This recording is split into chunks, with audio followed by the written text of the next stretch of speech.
তিরমিজি শরীফ হাদিস number 2009 number হাদিস। ক্বালা রাসূলুল্লাহ সাল্লাল্লাহু আলাইহি ওয়াসাল্লাম, আল্লাহ নবী বলেন, আল হায়াউ মিনাল ঈমান ওয়াল ঈমানু ফিল জান্নাহ। দেখেন এবার, এটার নাম জান্নাত, এটার নাম ঈমান, এটার নাম লজ্জা। এই দেখেন, এটার নাম জান্নাত, এটার নাম ঈমান, এটার নাম লজ্জা।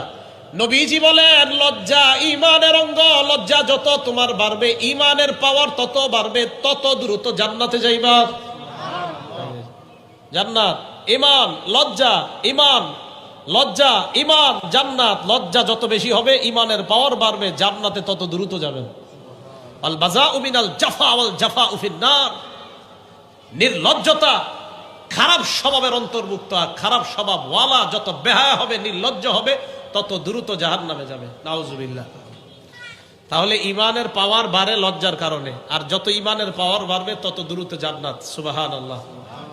যেই ব্যক্তি যত বেশি লাজুক, আল্লাহ তাকে ভালোবাসে। হাদিস আল জামিউস সগীর হাদিস নাম্বার 1662, 1662 নাম্বার হাদিস। ক্বালা রাসূলুল্লাহ সাল্লাল্লাহু আলাইহি ওয়াসাল্লাম, আল্লাহ নবী বলেন, ইন্নাল্লাহা ইযা আনআমা আলা আবদিন নি'মা আহাব্বা আইয়ুরা আসারান নি'মাতি আলাইহি। নবীজি বলেন, আল্লাহ যখন কোনো বান্দাকে কোনো নিয়ামত দান করে, ওই নিয়ামতটা আল্লাহ দেখতে চায়। বান্দাকে কোনো নিয়ামত দান করলে নিয়ামতটা আল্লাহ দেখতে চায়। 1 কোটি টাকার মালিক আল্লাহ আপনাকে বানাইছেন, আল্লাহ চায় এই 1 কোটি টাকা থেকে আপনি কিভাবে দান করেন, এটা আল্লাহ দেখতে চায়। এটা দেখতে চায়। কোটিপতি যদি 1 লক্ষ টাকা দান করেন, এইভাবে আল্লাহ আপনি দেখতে চাইছেন, তাই আপনাকে দেখাইলাম। মানে আল্লাহকে, মানুষকে না, মানুষকে দেখার নাই, আল্লাহ আপনাকে কোটিপতি বানাইছে, তা আপনি আল্লাহকে দেখাইলেন। আমাদের কমিশনার সাহেব আছে এখানে, ওনারে দিয়ে উদাহরণ দিই। ওনাকে আল্লাহ কমিশনার বানাইছে, তো উনি এই ক্ষমতা, এটা আল্লাহর পক্ষ থেকে নিয়ামত। আল্লাহ চায় উনি এলাকার মধ্যে ন্যায় ইনসাফ প্রতিষ্ঠা করুক। আমরা চাই ওনার মাধ্যমে এই এলাকা থেকে মাদক সহ যত অপরাধ সব নির্মূল হবে। আল্লাহ চায়।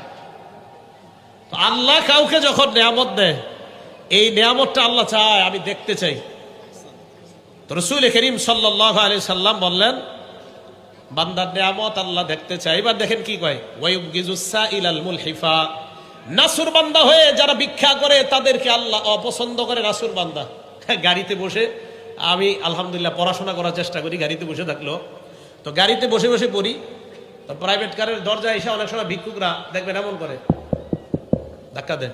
তা আপনি অনেক সময় খেয়াল করতে পারেন না, অনেকক্ষণ যদি না খোলেন দরজা, জোরে একটা মারে, যেতে যায়।